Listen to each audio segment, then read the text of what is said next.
بسم اللہ الرحمن الرحیم۔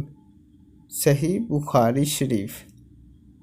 ہم سے علی بن عبداللہ نے بیان کیا، ان سے سفیان نے، ان سے عمرو نے، وہ کہتے ہیں کہ مجھے وحیب بن منبع نے اپنے بھائی کے واسطے سے خبر دی۔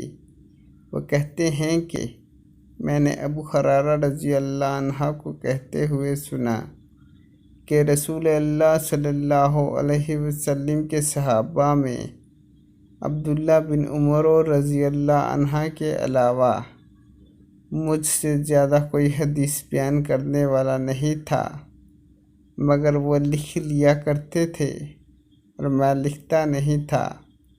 دوسری سند سے معمر نے وحیب بن منبع کے متابعت کی، وہ حمام سے روایت کرتے ہیں، وہ ابو ہریرہ رضی اللہ عنہ سے